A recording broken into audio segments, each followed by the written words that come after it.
Hi guys and welcome back to my channel.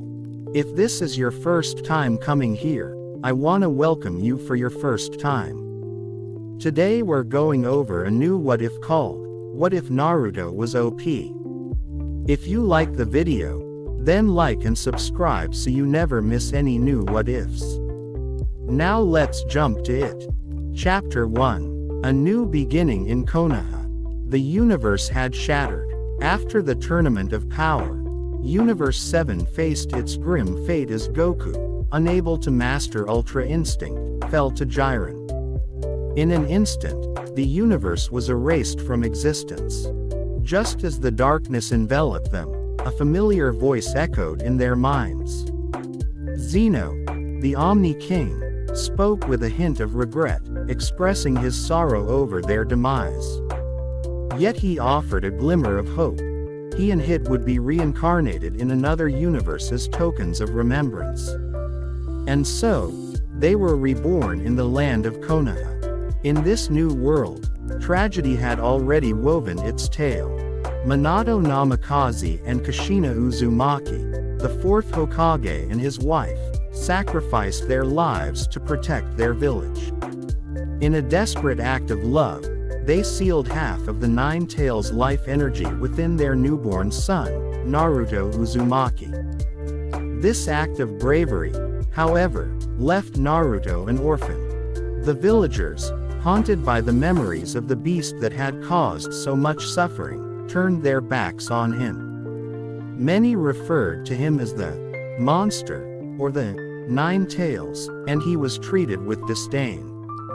Yet, Naruto bore this burden with surprising resilience. The third Hokage, Hiruzen Sarutobi, attempted to shield him from the villagers' hatred by forbidding any mention of the Nine Tails in front of their children. Nevertheless, Naruto sought attention through mischief, pulling pranks to gain the recognition he desperately craved. On his first day at the academy, he encountered Hinata Hyuga, a shy girl who was being bullied by 3 older boys. Something stirred within him, urging him to help her. Unlike before, Naruto fought back with determination and managed to defeat the bullies, emerging mostly unscathed. However, he remained blissfully unaware of the affection Hinata felt for him from that moment onward. Returning home, Naruto contemplated his training and the need to enhance his chakra. Real quick to the viewers. Besides the power of the Nine Tails, he possessed 2 remarkable abilities that set him apart. Autonomous movement, akin to autonomous Ultra Instinct Omen, and Timeskip, which allowed him to freeze time momentarily. With each use, he became stronger, though the toll on his energy was heavy. There are 2 versions of this power. He also has a skill called Pure Progress. This has 2 versions, a power-up and a technique. The technique is to allow the user to adapt and respond better in combat. This is more like a tactical mindset. The power-up version is the full power of this technique. It gives the user a purple glow that only they can see. It allows them to continuously grow their power and strength in the midst of battle. However, there is a limit. It stops if your body's about to explode from having so much chakra past your potential. After using the technique, the user will feel intense fatigue and muscle soreness. Muscle soreness would turn into muscle tearing if used too long. If you master the technique and chakra control, then the strain will go down and the user can use it more freely. Naruto can actually control this power at will and will use this as a last resort. The power-up is called Instant Progress of Pure Adaptation, or IPPA for short. As he played pranks on the villagers, they often sent guards after him, but he slipped away, moving faster than their eyes could follow. Being Hit's reincarnation, a powerful fighter from another universe, Naruto learned to use his time manipulation creatively. He could freeze time for brief moments, creating afterimages to distract opponents, making it seem as though he was in two places at once. He carried this stored time with him, allowing him to attack from unexpected angles. Despite his cleverness, Iruka, his instructor, frequently scolded him. Naruto had failed to pass his exams twice, teetering on the brink of expulsion, a surprising twist for someone with the ability to manipulate time. While his classmates celebrated their achievements, including mastering the Shadow Clone Jutsu, Naruto managed only to produce a defective clone, sealing his fate once again. Frustrated, Naruto sat on the swings, reading a book on chakra control while watching his peers receive their ninja headbands. Jealousy swirled within him, and just then, Mizuki, Iruka's best friend, approached. "How are you doing, Naruto?" he asked kindly. Naruto responded with a silent nod, feeling the weight of his failures. Mizuki expressed sympathy for him not passing and then leaned in closer, his voice lowering conspiratorially. "I have a secret way for you to pass the exams. If you steal the scroll of sealing and learn a jutsu from it, you'll definitely pass." Driven by desperation, Naruto decided to follow Mizuki's advice.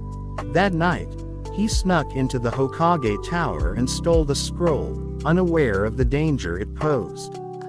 Mizuki, however, had alerted Hiruzen, recognizing the threat if the scroll fell into the wrong hands. Hiruzen quickly dispatched shinobi to find Naruto. Meanwhile, Iruka searched the woods for him, his heart heavy with concern. Eventually, he found Naruto, who was exhausted and filled with regret. "I took the scroll to learn a jutsu to finally pass," Naruto admitted, his voice trembling. Iruka's eyes widened in shock. "Who told you to do that?" he asked, concerned. "Mizuki," Naruto replied, and Iruka's heart sank as the truth dawned on him.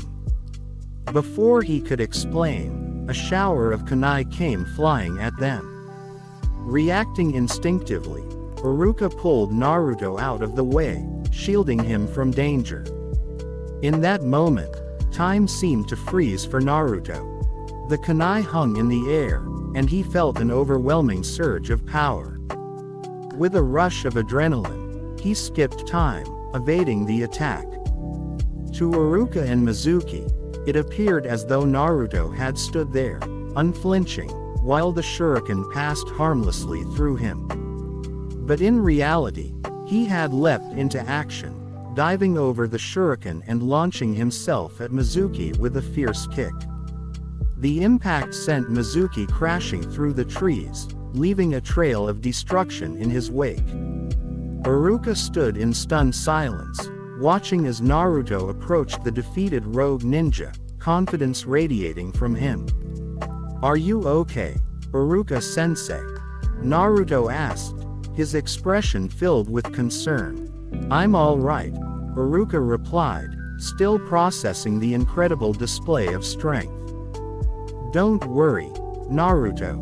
As they made their way back to the village, Iruka reflected on what Hiruzen had said about Naruto. The boy reminded him of himself, both orphans seeking recognition and love. He recalled Naruto's determination to surpass all the Hokages, and witnessing the boy's potential made Iruka believe he could achieve that dream. Back in the village, the third Hokage assured his shinobi that everything was under control. The scroll was safe, and Naruto would soon return. The following morning, Iruka led Naruto back to the woods for a surprise. When they arrived, he handed Naruto his headband, a proud smile breaking across his face. "Congratulations, Naruto. You graduated. You're a true ninja now." Though he didn't get emotional, tears welled in Naruto's eyes as he hugged Iruka tightly. It was a moment of triumph, a new beginning for the young ninja, signaling the start of an extraordinary adventure in Konoha. Episode 2. Naruto was taking a picture for his ninja resignation form, which unlike in the original he didn't play around and got a decent photo in. Also, unlike his regular orange clothes from the anime, it's the same thing but it's like a black trench coat and pants. Think of something like Neo from the Matrix. After handing in the form, he would make his way home, which means he never met the grandson of the third Hokage, Konohamura Sarutobi. Meaning going over episode 2 is pointless. Naruto was having his photo taken for his ninja resignation form. This time, he took it seriously, capturing a decent image without the usual antics.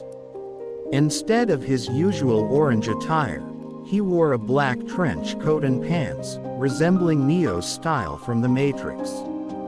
After submitting the form, he headed home directly, meaning he never crossed paths with Konohamaru Sarutobi, the third Hokage's grandson. As a result, the events of episode 2 became irrelevant. Part 3. Kakashi's training. Naruto was heading to the Ninja Academy for orientation after completing his morning training and enjoying a bowl of ramen. On his way, he was interrupted by an elderly lady needing help to rescue her cat stuck high up in a tree. Naruto looked up at the tree and saw the black cat stranded on the top branch. As he closed his eyes, the elderly woman grew irritated, assuming he wasn't going to help. Suddenly, she heard a familiar meow and, glancing down, saw Naruto handing her the rescued cat. After bidding her farewell, he continued to the academy. Meanwhile, in her room, a girl with pink hair and bluish-green eyes was preparing for the academy's orientation. She wore a red kipao dress with gray shorts and blue shoes, with a holster on her right thigh. Just then, her mother called out, urging her to leave, which annoyed her, feeling like she was being babied. On her way to the academy, she encountered a blonde girl with a ponytail, wearing a purple ripped blouse, an apron-like skirt, and a ninja headband around her waist. "Good morning, Sakura," the blonde greeted. "Morning, Ino," Sakura replied, rolling her eyes as Ino teased her about finally graduating from the academy. Claiming the classes were easy, Sakura challenged Ino to a race, and the two girls darted toward the academy. At the academy, Naruto was meditating when someone questioned his presence, assuming he had dropped out. Opening his eyes, Naruto saw a boy with bushy brown hair tied in a ponytail, wearing a short-sleeved gray jacket with green edges and the Nara clan symbol on the back, paired with brown pants and silver clan earrings. "Shikamaru, I'm good, and yes, I passed," Naruto replied calmly, pointing to the genin headband on his forehead. Secretly, Hinata, watching from a distance, was thrilled Naruto had passed. Elsewhere, Sakura and Ino raced through the hallways, bickering over who would get to class first. Their constant chatter grated on Naruto's nerves. Annoying, he thought to himself. As he sensed someone approaching, he instinctively knew it was Sakura. "Naruto, can you move? I want to sit next to Sasuke," she demanded. Ino quickly grabbed Sakura's arm, arguing that she wanted the seat next to Sasuke. Their bickering intensified, pushing Naruto's patience to the limit. Rising to his feet, he firmly told them that if they were only becoming ninjas to chase after one girl, they should reconsider their career paths since they were doomed to fail. Shocked by his bluntness, the class fell silent. Furious, Sakura swung at Naruto, but he sidestepped and, with a quick knee to her stomach, sent her doubling over, gasping for air. Everyone, including Shikamaru, Hinata, and Ino, was stunned by Naruto's response. "Take a seat, Rosa," Naruto remarked coldly as Sakura sank to her knees. Ino, wide-eyed and unsettled, looked at Naruto, who met her gaze with a chilling stare. "You want some too?" he asked, causing her to back away quickly. After that display, no other girl dared to sit near him or test him. In the Hokage's office, the third Hokage and a group of shinobi observed Naruto and his fellow graduates through a crystal ball. As they watched, the Hokage spoke of Sasuke Uchiha's tragic past and her status as the top student in her class. Yet their attention quickly shifted when Naruto displayed an unexpected burst of speed, landing a knee in Sakura's stomach before anyone could react. For many, this was the first sign of Naruto's potential, as his precision and decisiveness surprised even the seasoned shinobi. Naruto and Sasuke exchanged a tense stare, each trying to read the other's intentions. Though Sakura was furious and ready to retaliate, her instincts held her back, leaving her to sit beside Naruto while mentally plotting her payback. Moments later, Iruka-sensei entered the room, calling everyone to attention. He congratulated them on graduating but reminded them that they were now at the lowest rank of ninja, with many challenges ahead. Iruka then announced that they would be assigned to squads of 3, each led by a Jonin, an elite ninja tasked with guiding and training them. Ino couldn't resist teasing, pointing out that Sasuke could only have 2 teammates. Sakura, while inwardly hoping to be on her team, managed to keep her reaction subtle. Meanwhile, Naruto and Sasuke both silently wished to work alone, each wary of being slowed down by others. Though Naruto secretly admired Sakura, he was relieved not to be partnered with her, knowing she might distract him. Finally, the team assignments were announced, and Naruto found himself paired with Ino and Shikamaru. They were told to meet their Jonin instructor on the rooftop, where they found Kakashi Hatake waiting for them. Studying his new team, Kakashi quickly recognized the unique challenges this trio would present. Kakashi began introductions, and Naruto spoke up eagerly. "I'm Naruto Uzumaki. I like achieving my goals in Ichiraku Ramen, and I can't stand anyone who holds me back." He paused, meeting Kakashi's gaze with a look of determination. "I'm going to become Hokage, so everyone will acknowledge me."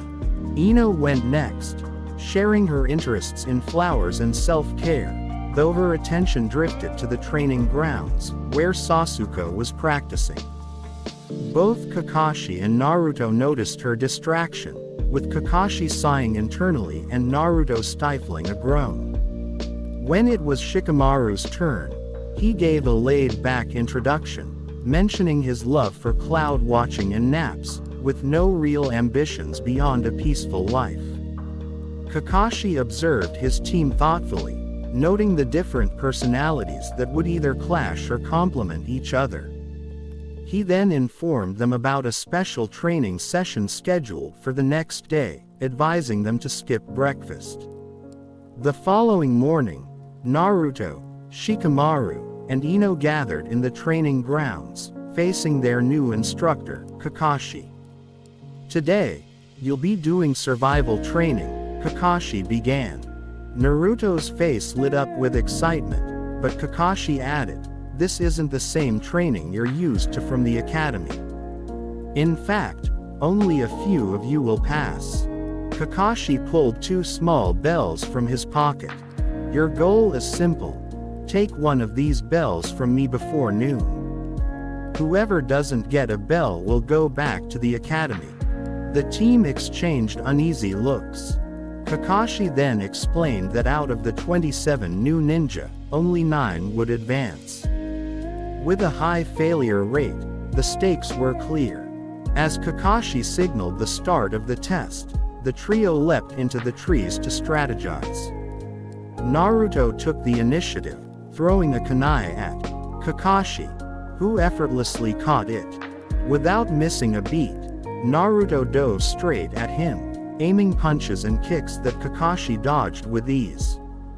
Naruto quickly realized he needed a new approach. Casually, Kakashi pulled out a book and began to read, adding to Naruto's frustration. Giving up already? Kakashi taunted. Smirking, Naruto decided it was time to try something clever. Just as Kakashi moved into attack, Naruto's fist connected with his stomach, knocking him down. Kakashi was surprised, though he quickly dismissed it as luck. But when he stood, he decided to use a bit more of his skill. As they clashed, Naruto began adapting to Kakashi's movements, steadily keeping pace. Suddenly, Naruto disappeared from view. Watching nearby, Shikamaru was astonished. "Where did he go?" he whispered, only to have his mouth covered as Naruto emerged beside him. "It's me. Stay quiet," Naruto instructed. Observing Kakashi searching for him, Naruto whispered a quick plan to Shikamaru. "He's too skilled for a head-on fight. Can you use your shadow possession jutsu?" Shikamaru nodded, explaining that he could control anyone caught in his shadow. They planned to lure Kakashi under a tree where Shikamaru could trap him. "But we need to make sure Ino doesn't jump in too early," Shikamaru cautioned. Just then, Kakashi's voice startled them from above. Planning something, he knocked them out of the tree, forcing them to scramble back to their feet. Naruto leapt at Kakashi with a kick, but Kakashi dodged and shoved him back, taunting, "Too slow." Refusing to back down, Naruto used his shadow clone jutsu, creating 3 clones to surround Kakashi. As the smoke cleared, Kakashi noticed Shikamaru had vanished. Naruto and his clones charged in, but Kakashi swiftly dispatched 3 of them, leaving the real Naruto to continue the fight. Kakashi's speed and skill overwhelmed Naruto, knocking him to the ground. But in an instant, Naruto vanished in a puff of smoke, a shadow clone. In the next moment, Naruto appeared behind Kakashi, catching him in a headlock.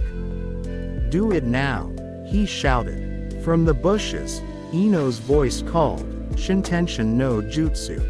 Kakashi, struggling to escape, suddenly froze as Ino's mind transfer jutsu took effect, momentarily controlling his body. Naruto seized the chance to grab the bells. Kakashi, back in control, looked at Naruto with a hint of pride. "Good job, Naruto," he said, though it was Ino speaking through him. Kakashi fell back as Ino released her jutsu, momentarily dazed. Naruto caught him before he hit the ground, lifting the bells as proof of their success. As Kakashi regained his senses, he praised their teamwork.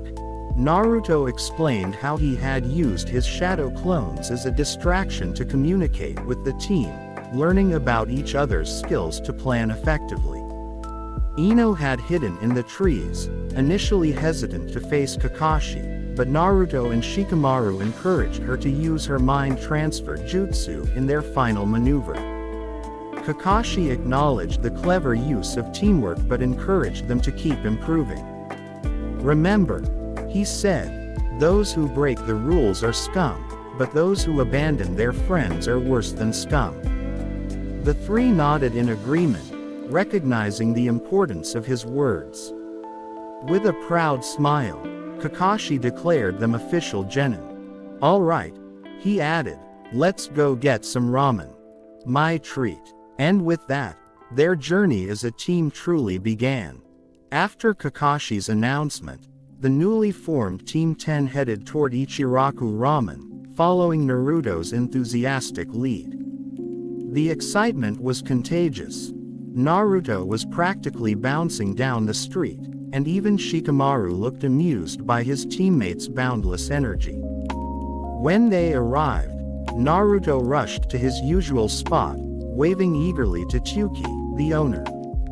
Hey, old man, we've got a new team today. Ramen all around. Sensei's paying. Kakashi chuckled under his mask, nodding to Chuki, who prepared their orders with a warm smile.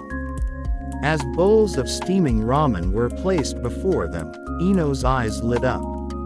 I don't usually eat ramen, but this smells amazing. Naruto grinned, practically inhaling his first bowl. You don't know what you're missing, Ino. Ichiraku ramen is the best. Ino took a tentative bite, then another, and soon her expression softened. Okay, Naruto, you might be onto something, she admitted with a smile. As they ate, Shikamaru glanced at Kakashi, a trace of curiosity in his usually indifferent gaze. Sensei, why did you make us go through that whole survival training test? If we were already assigned, didn't that mean we passed? Kakashi lowered his chopsticks thoughtfully. I wanted to see if you three could work as a team. Many ninja fail because they focus too much on their individual goals and not enough on their allies. And, I wanted to gauge how each of you handles pressure. Naruto looked down at his bowl, remembering the challenge of coordinating with Shikamaru and Ino. So, if we hadn't worked together, would you have really sent one of us back to the academy? Kakashi smiled, his single eye crinkling.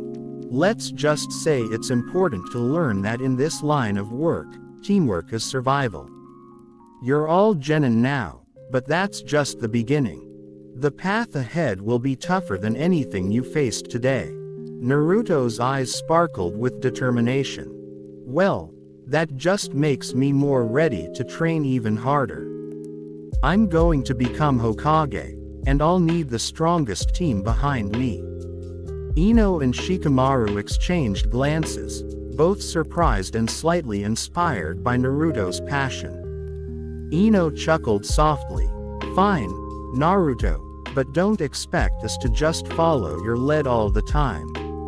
I have my own goals too. Shikamaru sighed, already predicting the future squabbles in their group, but nodded. Yeah, let's just make it easy on ourselves and not lose sight of what matters. Kakashi watched his new team interact with a quiet satisfaction. Good. Remember this moment. Moments like these will keep you strong when things get rough. The team finished their ramen, each feeling a sense of belonging and renewed purpose. For Naruto, Shikamaru, and Ino, this was more than just a meal, it was the beginning of something greater. They walked out of Ichiraku, side by side, ready to face the challenges ahead together. Part 2. The Leaf's Shadowblade vs. the Mist's Rogue Mercenary. The ninja squads had been completing a string of C-ranked missions, the most recent involving the retrieval of an old lady's lost cat. But these missions left Naruto and his teammates restless, they wanted something more challenging. Although Kakashi urged patience, Naruto insisted on facing real danger. The team went to the Hokage's office, hoping to persuade him. The third Hokage explained that as they advanced through missions, their skills and judgment would determine their future assignments. The mission ranks exist for a reason, he explained, to keep you prepared and safe. But Naruto countered with conviction. I'm not a kid anymore. I need to push my limits to grow stronger. If I stop pushing, what's the point of being a ninja? My hard work, my dream of becoming Hokage, none of it would matter if I quit. Shikamaru supported Naruto. Hokage, sir, I have to agree. We've been training, but we haven't truly tested ourselves. We're ready for more. After a pause, the Hokage nodded, considering their words. Since you insist, he said at last, you'll be on a bodyguard mission. The team's excitement grew. When their client, a grizzled and slightly intoxicated bridge builder named Tazuna, walked in, He grumbled about his guards being mere children. Naruto, unimpressed, warned him to watch his words, demonstrating his speed by appearing instantly in front of Tazuna, startling him. Kakashi quickly reminded Naruto of the mission's importance and advised him to stand down. Tazuna, shaken but unmoved by Naruto's ambition, revealed his mission. He was building a bridge that would transform the land of waves, and he needed them to ensure his safe passage. Shikamaru, ever observant, asked Tazuna about his homeland, confirming that it was a small island with natural defenses, eliminating the need for a shinobi village. Kakashi explained that, unlike the 5 great nations, the land of waves didn't rely on a hidden village for protection. The great nations, the lands of fire, water, lightning, wind, and earth, each held a shinobi village, led by a Kage, whose role was to safeguard the village's strength and independence. As they traveled through a peaceful forest, Naruto and Kakashi both noticed an unusual puddle on the ground. They continued walking, Naruto quietly sensing a strong presence nearby. Suddenly, 2 ninjas emerged, wielding metal chains lined with spikes, which they used to ensnare Kakashi, seemingly tearing him apart. The attackers turned to Naruto, but he remained calm. In an instant, he activated his time skip ability, freezing time momentarily.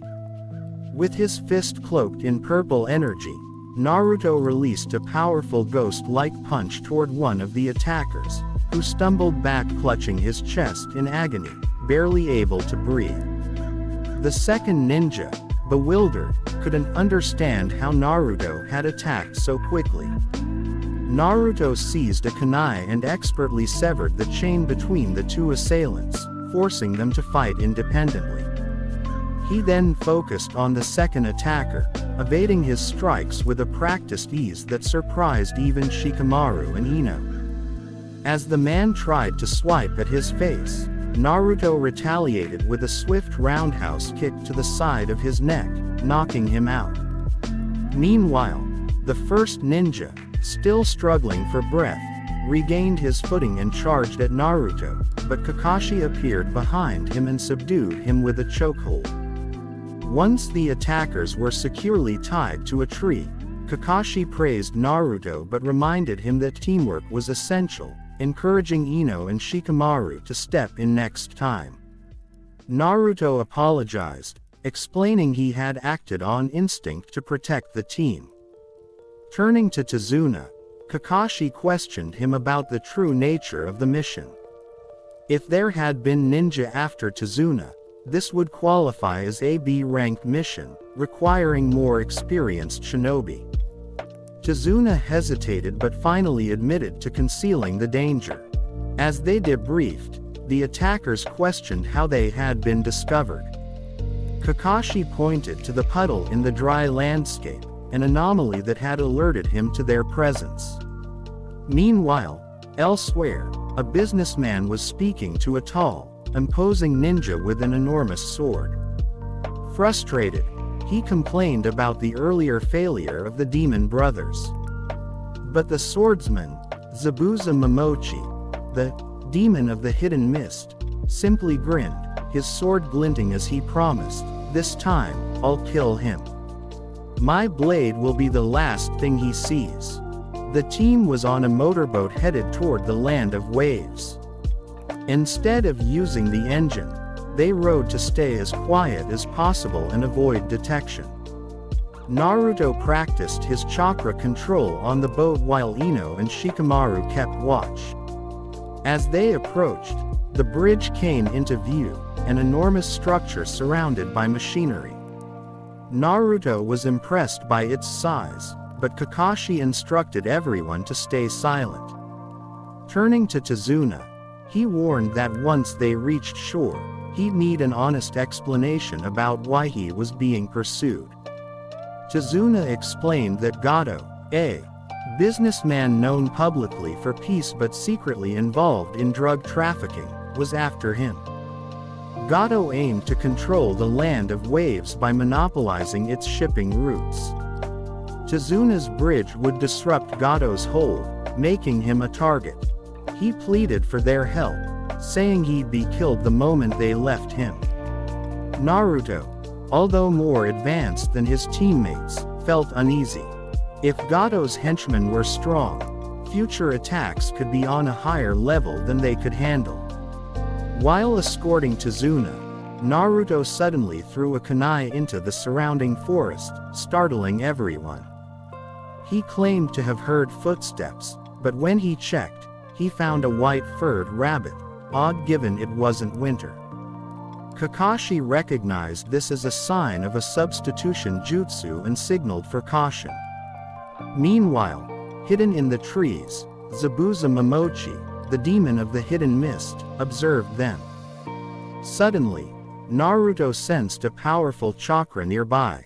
At that moment, a massive sword sliced through the air, lodging itself into a nearby tree. A figure emerged. Zabuza, shirtless and wrapped in bandages, with his massive blade in hand. Recognizing him, Kakashi warned the team about Zabuza's reputation and revealed his own Sharingan, much to the surprise of his students. Zabuza, seeking to kill Tizuna, demanded they hand him over. When they refused, he gathered chakra and vanished into a dense mist, employing a silent killing technique. Kakashi warned the team that Zabuza's silence was deadly. Naruto, focusing his chakra, attempted to locate Zabuza's presence. Suddenly, Zabuza appeared in their midst, aiming his sword at Naruto, who dodged and countered with a powerful blow, only for Zabuza's body to dissolve into water.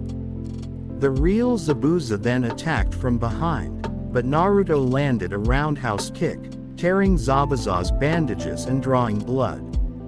Surprised, Zabuza praised Naruto's strength, especially for a genin. Kakashi quickly took advantage of the situation, getting behind Zabuza and holding a kunai to his throat. But Zabuza's body disappeared, revealing itself as a clone. Before he could launch a follow-up attack, Zabuza was struck by an invisible force, clutching his chest in pain. It was Naruto's doing. Just as Naruto was about to strike the final blow, two objects pierced Zabuza, and a masked figure appeared, a young tracker ninja from the Mist Village. She confirmed that Zabuza's time was over and thanked the group for weakening him. Kakashi realized she was around Naruto's age, yet deadly. He explained to Naruto that the tracker's mission was to eliminate Zabuza and prevent others from using his skills or chakra against the mist. Although frustrated at not landing the final blow, Naruto stood aside, watching the tracker take Zabuza's body. Kakashi reassured Naruto of his performance, placing a hand on his shoulder. Tizuna suggested they head to his home, and Naruto, feeling the strain of battle, leaned on Kakashi as they walked toward the forest and safety. Kakashi lay resting in Tizuna's house, slowly regaining his strength. The aroma of evening food woke him, and before he knew it, Ino was hugging him tightly, almost enough to choke him. "Glad you're okay, Sensei," she said, squeezing harder until Shikamaru gently pulled her away. Shikamaru asked how Kakashi was holding up and what had happened. Kakashi explained that the Sharingan consumed a tremendous amount of chakra, leaving him drained. Meanwhile, Naruto had been training on his own in the forest, focusing on chakra control per Kakashi's instructions. He had spent an hour running up trees, testing his endurance and parkour skills to improve his chakra control. Exhausted and barely able to walk, he started the long way back to Tizuna's house. As he trudged through the forest, his mind lingered on the woman who had defeated Zabuza. Elsewhere in the woods, Haku, the tracker ninja, was frantically attempting to heal Zabuza, who was on his last breath. Despite her efforts, the injuries were severe. Zabuza's final words broke the silence. "Listen, Haku, we haven't known each other long, but this is the end for me. I wish I could join you in a better world, but where I'm headed is worse."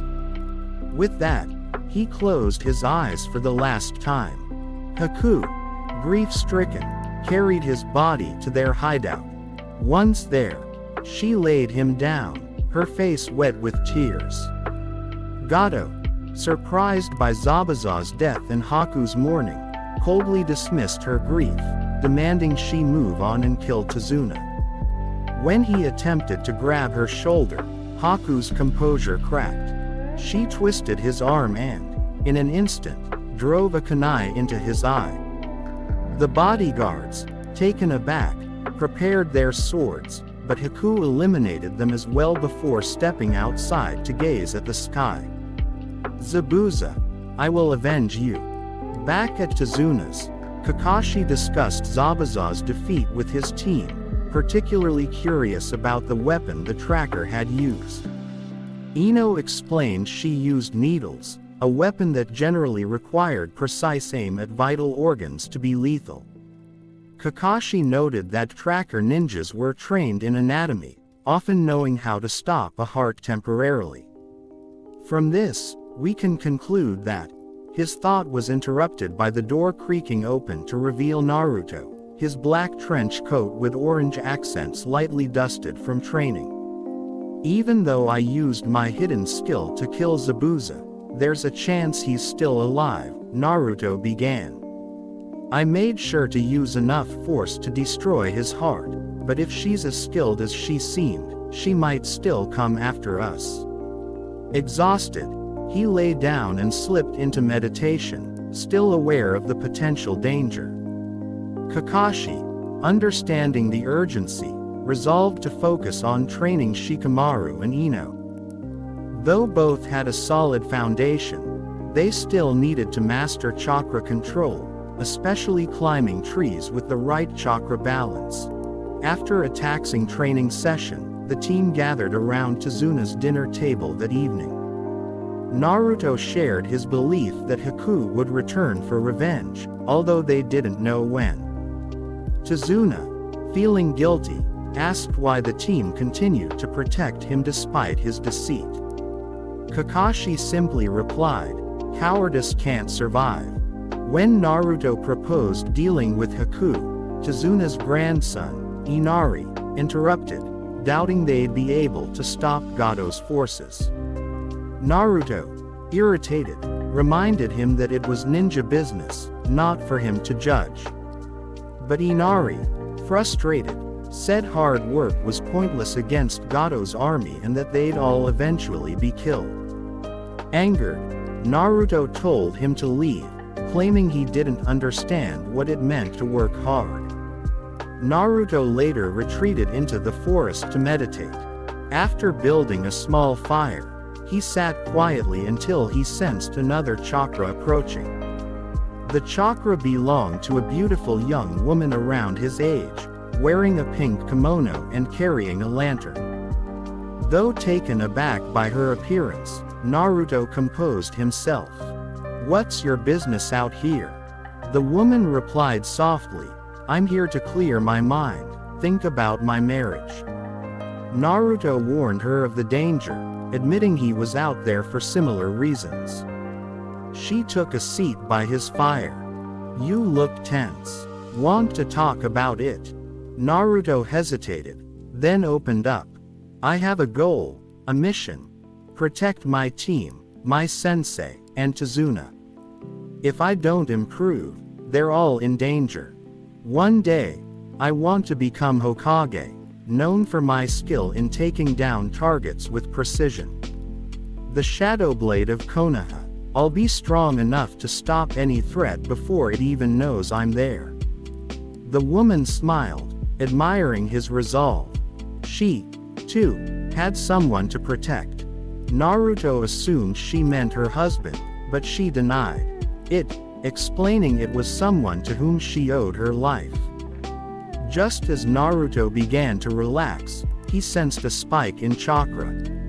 In an instant, the air turned icy, and blocks of ice formed around him. "You killed Zabuza," she said, her voice laced with anger. "My name is Haku, and for that, you'll pay with your life." She vanished into the reflections within the ice as needles rained down on Naruto. Naruto moved quickly, using chakra to dodge her attacks, though the effort drained him. Eventually, Haku struck his lungs, sending him spiraling into darkness. In his vision, he found himself in a surreal void, where water gently rippled beneath his feet. A blue-skinned woman with glasses and a staff stepped out from a white house behind him. She seemed familiar yet distant. As she noticed him, she nearly spilled her coffee. "My name is Naruto Uzumaki," he managed, bowing. "I don't know why I'm here, Miss Vados," she replied, smiling warmly. "It's been a long time since I've seen an Uzumaki.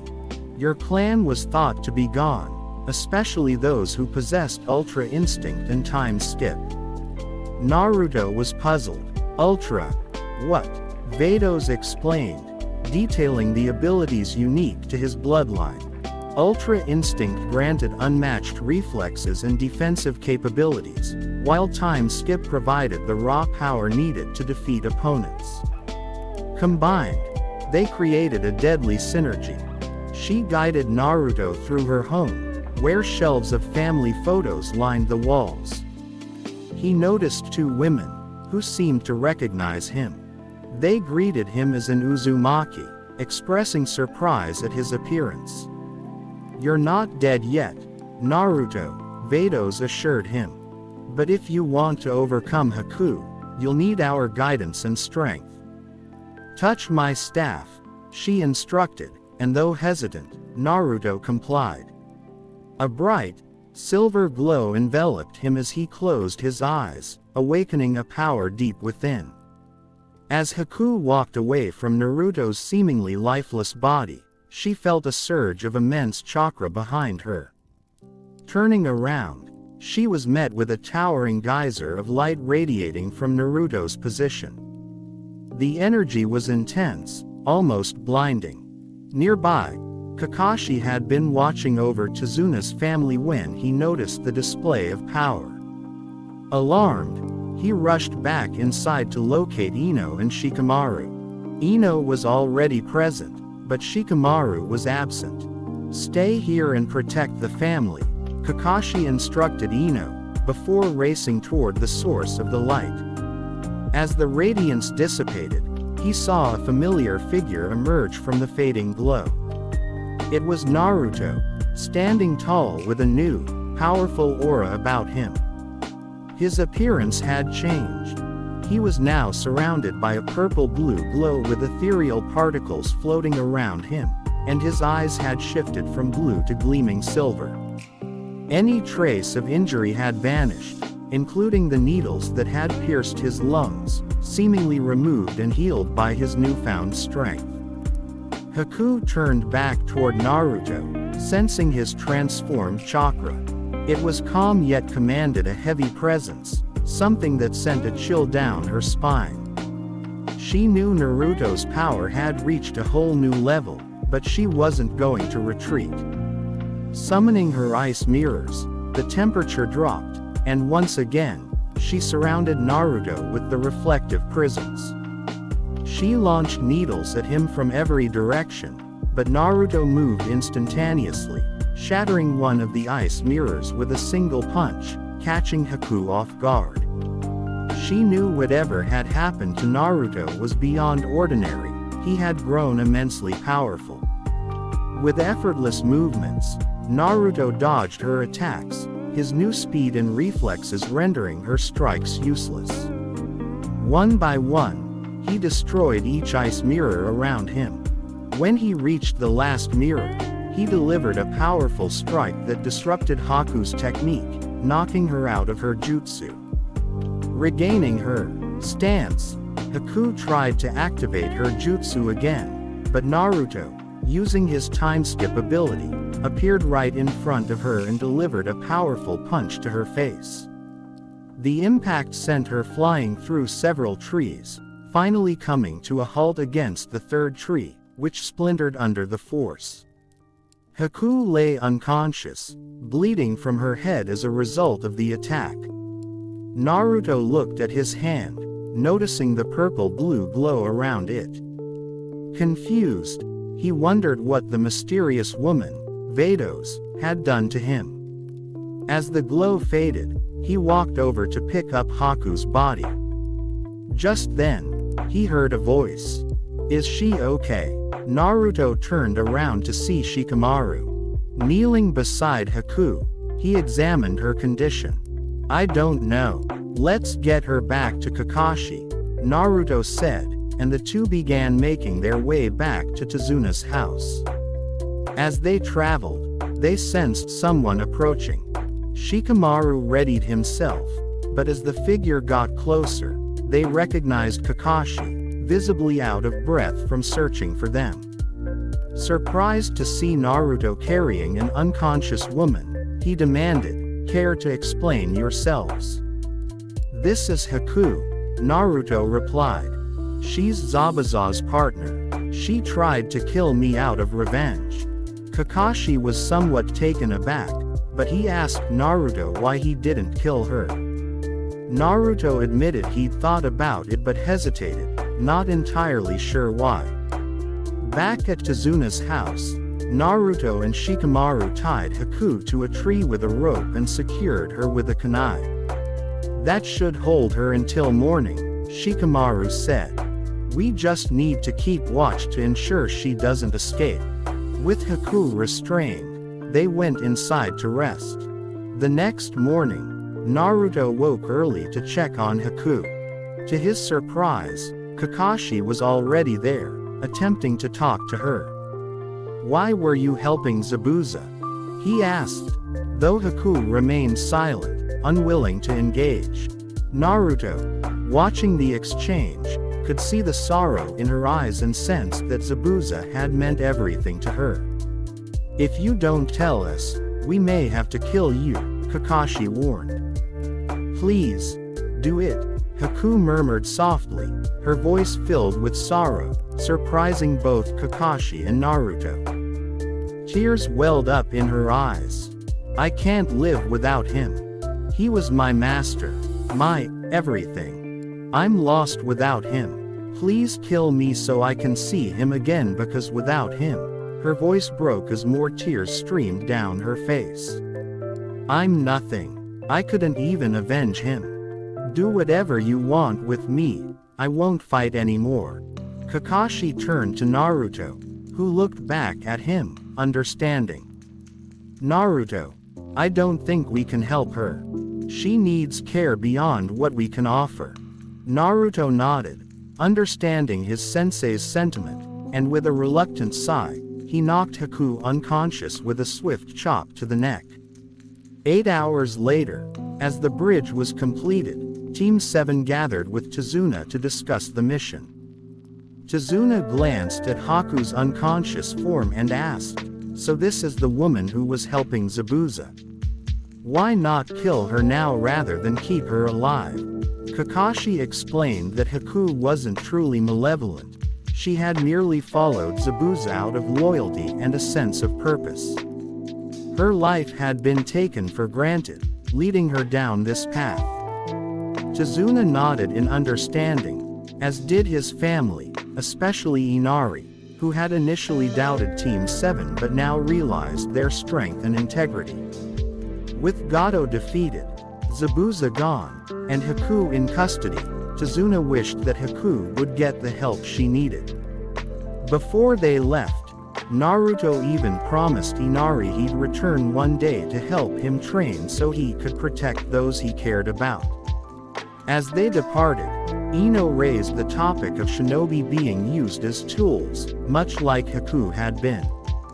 Kakashi acknowledged the grim truth, explaining that this was the harsh reality of their world. Naruto understood but remained resolute. He was determined not only to be a powerful weapon for Konoha but to rise as Konoha's Shadow Blade, a figure known not for titles or power but for true strength and unwavering resolve.